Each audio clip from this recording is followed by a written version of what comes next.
Hey guys, I did a video a while ago about my high calorie, low carb, lean bulking diet. Okay, and the whole concept was based around something called G-Flux, which basically means you take in a whole lot more calories than you normally need, but you do a whole lot more exercise than you normally do to burn them off. Okay, so you stay at basically like a little bit above your caloric maintenance, but you're doing a whole lot of exercise, a whole lot of work to burn off those calories.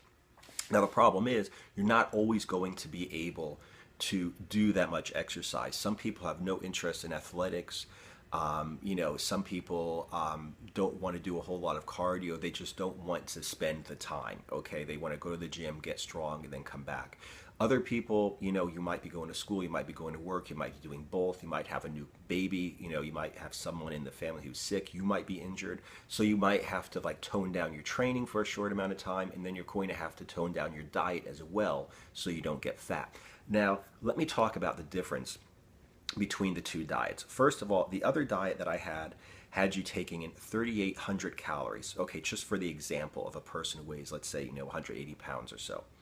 Okay, 3,800 calories. It was 264 grams of protein, which was 30%, okay, and was 70% fat.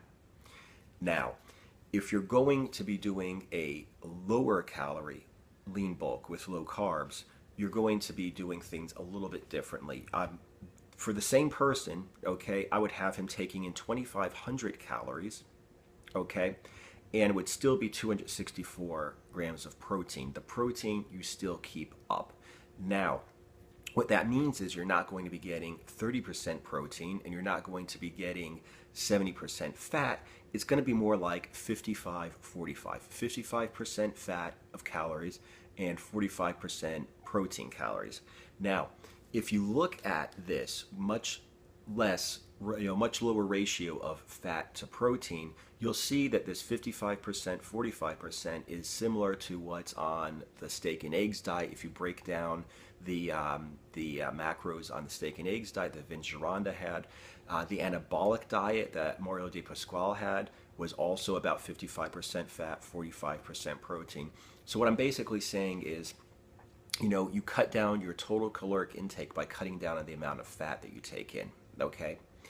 Now, what it basically breaks it down to for this 180-pound person that I'm describing is the shake that I described in my last video, okay, the low-calorie lean bulking shake, okay, which is 4 ounces of heavy cream, 4 ounces of whole milk, 3 raw eggs, and some milk and egg protein powder. Okay, that's what I usually have for breakfast.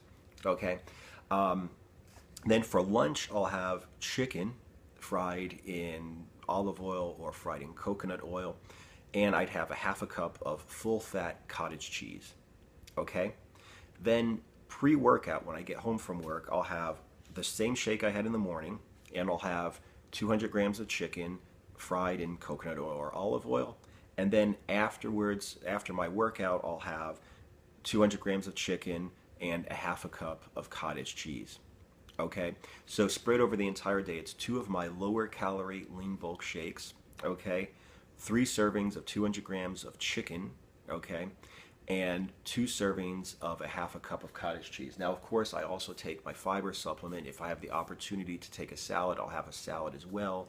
I take my normal vitamins, but in general, that's what I take when I have to pull down my calories a little bit for whatever reason, because I can't burn as many calories. Like I said, this is enough to fuel your day, to fuel your workouts, and if you're training really hard and heavy, trying to bulk up a little bit, it will also fuel your recovery. So even though you don't have a high G-Flux, you're not taking a huge amount of calories and doing a huge amount of exercise to burn it off, this will, for a standard gym workout, be able to put on some lean mass while keeping yourself relatively low body fat.